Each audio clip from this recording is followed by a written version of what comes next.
Morning students, हमारे exam खत्म हो चुके हैं। तो आज हम अपना न्यू चैप्टर स्टार्ट करने जा रहे हैं। Unit 16 simple interest. Simple interest means ब्याज।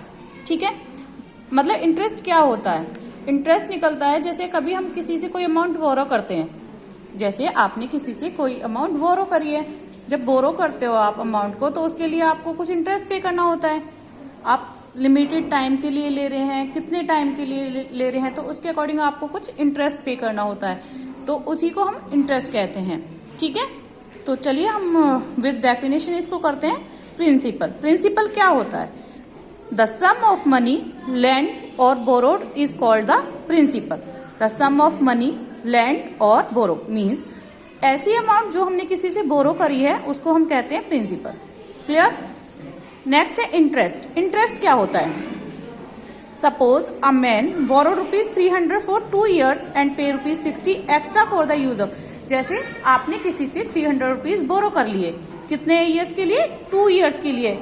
आफ्टर 2 years आप उसे कितना देते हो? 300 तो देते हो, साथ में प्लस 60 एक्स्ट्रा चार्ज देते हो। जो एक्स्ट्रा चार्ज आप उसे पे कर रहे हो उसको हम कहते हैं इंटरेस्ट।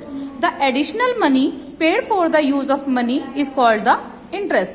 द एडिशनल मनी, जो आपने एक्स्ट्रा मनी पे करी है for the use of money, is called interest. उसको हम क्या कहेंगे?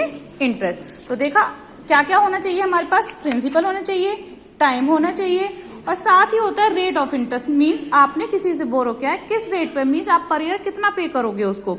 द रेट ऑफ इंटरेस्ट में बी क्वाटेड एज 10%, 20%। वो आप पर एनम ले रहे हो, पर मंथ ले रहे हो, इसके अकॉर्डिंग आपको पे करना होता है। ज्यादा क्लियर होगा हमारे सम के साथ। चलिए हम एग्जांपल करते हैं।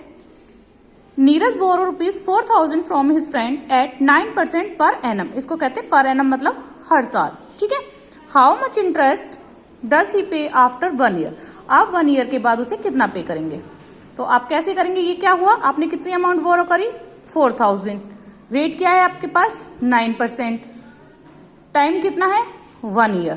तो आप इसे कैसे करेंगे? देखिए, प्रिंसिपल आपको दे दिया, टाइम आपको दे दिया, रेट आपको दे दी। प्रिंसिपल है आपका 4,000, रेट है आपकी 9% per annum. Clear?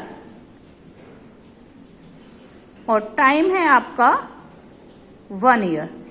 Simple interest का आपका फॉर्मूला होता है principal multiply rate multiply time upon 100।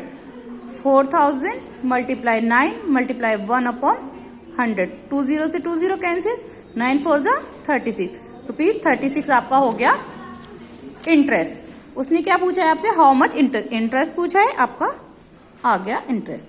Next है find the interest on ₹1,400 for 10 month and 2% per month. देखिए, ध्यान दीजिए, अभी आपके पास पर एनम दिया था, पर मंथ दिया है, और मंथ्स के अकॉर्डिंग आपको निकालना है। तो आपका प्रिंसिपल कितना दिया है? 1,400। रेट कितनी है? 2%। टाइम कितना है? 10 months। अगर यहाँ पे आपके पास पर एनम होता तो आप मंथ्स को ईयर में कन्वर्ट करते, 10/12 करते। क्लियर? नेक्स्ट देखिए, find the interest on ₹2,500 for 15 month at 1 पैसे पर रुपीज पर मंथ। तो आपके पास कितना हो गया?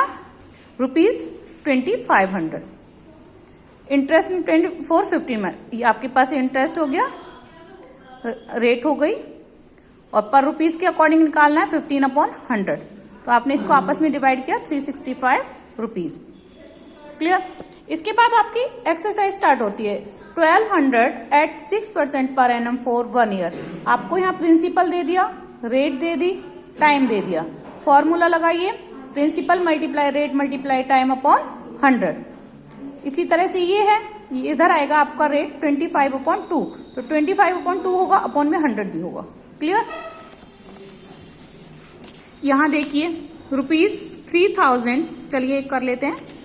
₹3,000 आपको दे दिया, 3,000 प्रिंसिपल। 3% पर मंथ, 3% दे दिया per month for 1 month। 1 month का ही निकालना है। टाइम आपको कितना दे दिया? 1 month अपॉन 100। 20 से 20 कैंसिल, 3 3 जा 9। ₹90 क्या हो गया आपका इंटरेस्ट। नेक्स्ट है आपका ₹4500 एट 1/2 पैसे पर रुपीज। पैसे पर रुपीज आ रहा है पर मंथ फॉर 4 मंथ। पैसे और रुपीज 100 होता है, 1 रुपीज में 100 पैसे होते हैं। 4500 मल्टीप्लाई 3/2 मल्टीप्लाई 4 मंथ्स अपॉन 100। ऐसे ही आपका फिफ्थ सम है ₹5000 एट 2 पैसे पर रुपीज पर मंथ। ये भी ऐसे हो जाएगा। 7 देखिए ₹12,500 eight per annum for 24 month. अब ध्यान दीजिए, प्रिंसिपल आपको कितना दिया हुआ है 12,500। रेट कितना दिया है 14% पर एनम। लेकिन टाइमिंग किस में दे दिया आपको 24 मंथ। 24 मंथ्स दे दिया तो आप इसको सबसे पहले ईयर्स में कन्वर्ट करोगे। ईयर्स में कैसे कन्वर्ट करते हैं अपॉन 12। 2 ईयर्स हो गया मल्टीप्लाई 2 अपॉन 100। 2 0 से 2 0 कैंसिल कर दो, इनको आपस में मल्टीप्लाई कर दो। क्लियर। इसी तरह से आपको अपनी ये एक्सरसाइज कंप्लीट करनी है। Okay, thank you.